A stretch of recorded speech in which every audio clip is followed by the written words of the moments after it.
নমস্কার বন্ধুরা, রাখির কিচেনে আপনাদের সবাইকে স্বাগত। আশা করি আপনারা ভালো আছেন। আমি আজকে একটি সুস্বাদু রেসিপি নিয়ে চলে এসেছি আপনাদের সাথে শেয়ার করব বলে। যদি রেসিপিটা ভালো লাগে লাইক করবেন, কমেন্ট করবেন আর সাবস্ক্রাইব করার অনুরোধ রইল। পাশে থাকা বেল আইকনটাকে টিপে দেবেন। যখনই আমি নিত্য নতুন ভিডিও ছাড়বো নোটিফিকেশন সবার আগে আপনাদের কাছে পৌঁছিয়ে যাবে।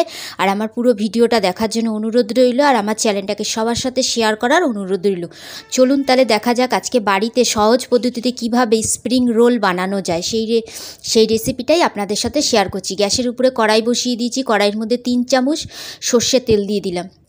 সর্ষের তেল দিয়ে দেওয়ার পরে বেশ মিডিয়াম বড় সাইজের দুখানা পেঁয়াজ কুচিয়ে রেখেছিলাম, আদা কুচিয়ে রেখেছিলাম, রসুন কুচিয়ে রেখে এটাকে দিয়ে ভালো করে একটু লালচে লালচে করে ভেজে নিচ্ছি। নিয়ে নেওয়ার পরে এটা যখন লালচে লালচে ভাজা হয়ে গেছে তখন এখানে ক্যাপসিকাম কুচি আর গাজর কুচি আমি এর মধ্যে দিয়ে দিলাম। এখানে ক্যাপসিকাম আর গাজর কুচিটা আমি ইউজ করছি, আপনারা চাইলে আরও বিভিন্ন ধরনের বিনস, বাঁধাকপি এরকম দিতে পারেন। আমার কাছে এইটা ছিল তাই এইটা দিয়ে আমি তৈরি করেছি। তারপরে দিয়ে দিলাম মিডিয়াম সাইজের একটা টমেটো কুচিটাকে দিয়েও 1 থেকে 1.5 মিনিট পুরো ভালো করে ভেজে নিলাম। নেওয়ার পরে তারপরে দিয়ে দিলাম হাফ চামচ হলুদ দিয়ে দিয়েছি, স্বাদ অনুযায়ী লবণ দিয়ে দিয়েছি, হাফ চামচ গরম মশলার গুঁড়ো, হাফ চামচ গোলমরিচের গুঁড়ো দিয়ে দেওয়ার পরে আর 2 চামচ দিয়ে দিলাম এখানে সয়া সসটাকে দিয়ে ভালো করে, আর এখানে আমি একটা কাঁচা লঙ্কাটাকে কুচিয়ে ভালো করে দিয়ে দিয়েছি। আর এখানে আমি দিয়ে দিলাম 3 চামচ টমেটো সসটাকে দিয়ে ভালো করে মিক্স করে ভেজে নিয়ে রেডি করে সাইডে রাখলাম। প্রথমে সাইডে রেখে কড়াইটাকে একটুখানি কাত করে এর মধ্যে আমি এখন 3টে ডিম ফাটিয়ে দেবো। এখানে আমি প্রথমে একটা ডিম দেখিয়ে দিলাম আর 2টো ডিম আমি ফাটিয়ে দিচ্ছি। এই যে আমি 3টে ডিম আমি ফাটিয়ে দিলাম। ভালো করে ফাটিয়ে দেওয়ার পরে ডিমটাকে ভালো করে এরকমভাবে খুন্তি দিয়ে নাড়িয়ে একটা আর ঝুরঝুরের মতন হয়ে যাবে। তখন ওই যে আগে থাকতে যে মিশ্রণটাকে তৈরি করেছি এরকমভাবে নিয়ে ভালো করে ভাজা করে নিয়ে নিতে হবে। তারপরে দিয়ে দিলাম 1 মুঠো ধনেপাতা দিয়ে তারপরে সামান্য পরিমাণে একটু মিষ্টি দিয়ে দিলাম যাতে খেতে খুব টেস্ট হবে সেই ক্ষেত্রে। তারপরে ভালো করে ভাজা করে হয়ে গেছে, এটাকে আমি ঠান্ডা করতে আলাদা একটা জায়গায় প্লেটে ঢেলে রেখে দিলাম। ততক্ষণের মধ্যে আমি আটা দিয়ে করলাম। দেখবেন সবসময় ময়দা দিয়ে তো ভালো লাগে না, একবার একটু এইরকম আটা দিয়ে খেয়ে দেখবেন খুব ভালো হবে। এখানে নিয়েছি 200 গ্রাম আটা নিয়েছি, হাফ চামচ চিনি আর স্বাদ অনুযায়ী লবণ আর 1 চামচ ঘিটাকে দিয়ে ময়মটা দিলে খেতেও মুচমুচে হবে আর খেতেও খুব টেস্ট হবে। এরকমভাবে ময়মটা দিয়ে দিলাম। তারপরে আমি সামান্য নর্মাল যে বাইরে জল থাকে সেই জল দিয়ে আটার ডোটাকে ভালো করে আমি মেখে নিলাম। কিন্তু আটার ডোটা একটু শক্ত করে মাখতে হবে, যেরকম আমরা লুচি পরোটা করি ততটা নরম না, তার থেকে একটু শক্ত। লেচি কেটে সব কিছু করে রেডি করে নিয়ে তারপরে আমি এখন বেলে নিচ্ছি। যেরকম লুচি বেলি, লুচির থেকে একটু বড় সাইজের বেলতে হবে এটাকে।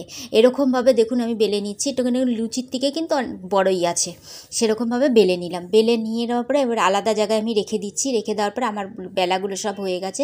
তারপরে যে আমি পুরটাকে বানিয়েছি আর জল নিয়েছি, এবার পুরটা চামচি করে এবার পুরটা মাঝখানে দিতে হবে। এই যেরকমভাবে চামচি করে তুলে আমি পুরটাকে দিয়ে দিচ্ছি।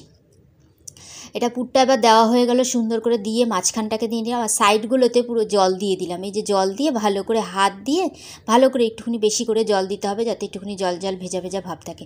তারপরে এই যে দুই পাশে দেখবেন যে মোগলাই পরোটার মতন যেরকম সাইড মুড়ে সেরকমভাবে মুড়ে দেবেন। মুড়ে দিয়ে তারপরে এরকম একটা ফোল্ড করে তারপরে এরকমভাবে ফোল্ড করবেন, আরেকটা এরকম চেপে দেবেন একটু ভিতর দিক দিয়ে, চেপে দিয়ে তারপরে এরকম একটা ফোল্ড করে তারপরে যে এই যে জলটা লাগানো হয়েছে তার উপর দিয়ে এরকমভাবে একটা ফোল্ড হয়ে গেল। এরকমভাবে 2-3টে ফোল্ড হয়ে গেল। ফোল্ড হয়ে যাওয়ার পরে যে পাশে সাইডে যে জায়গাগুলো একটু ফাঁকা থাকবে, যে মুখটা এরকমভাবে হাত দিয়ে চেপে দিতে হবে। এই যে একটুখানি ঢুকিয়ে এরকমভাবে হাত দিয়ে চেপে দিতে হবে। আর ওই জায়গাটা যে আটাটার মধ্যে জল লেগেছে এরকমভাবে চেপে দিলেই সুন্দরভাবে হয়ে যাবে স্প্রিং রোল তৈরি। এই যে আমি এই কটা করে নিয়েছি। করে নেওয়ার পরে তারপরে আমি গ্যাসের উপরে কড়াই বসিয়ে সাদা তেল দিয়ে দিয়েছি। আঁচটাকে মিডিয়াম টু একদম লোতে রাখবেন, খুব গরম করে নেবেন না, তাহলে জিনিসগুলো খেতে পুড়ে যাবে, ভিতরে খুব ভালো করে সেদ্ধ হবে না। এরকমভাবে দিয়ে দিয়েছি সব কটা। তারপরে আস্তে আস্তে করে কি করলাম, এক পিঠ দেখলাম একটু ভাজা হয়ে গেছে, তখন এগুলোকে সব উল্টিয়ে দিয়ে ওরকমভাবেই গ্যাসটাকে কিন্তু মিডিয়াম টু লোতে রাখতে লাগবে। হাই করলে ভালো হবে না আর খেতেও ভালো হবে না, পুড়ে গেলে জিনিসটাও ভালো লাগবে। এরকমভাবে পুরোটা ভাজা হয়ে গেছে। তারপর আমি একটা ছাঁচনির সাহায্যে উঠিয়ে নিলাম। আবার যে আমি ভেজেছি সেগুলোকে আবার রেডি করে ভেজে তুলে নিলাম। এই যে পুরো ভাজা আমার হয়ে গেছে। তারপরে এখানে আমি টমেটো সস দিয়ে দিলাম।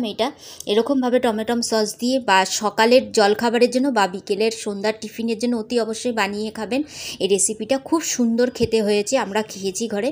আর রেসিপিটা আজকের মতন এখানেই শেষ করলাম। নতুন একটি রেসিপি নিয়ে চলে আসবো, ততক্ষণের জন্য ভালো থাকুন, সুস্থ থাকুন, পুরো ভিডিওটা দেখুন।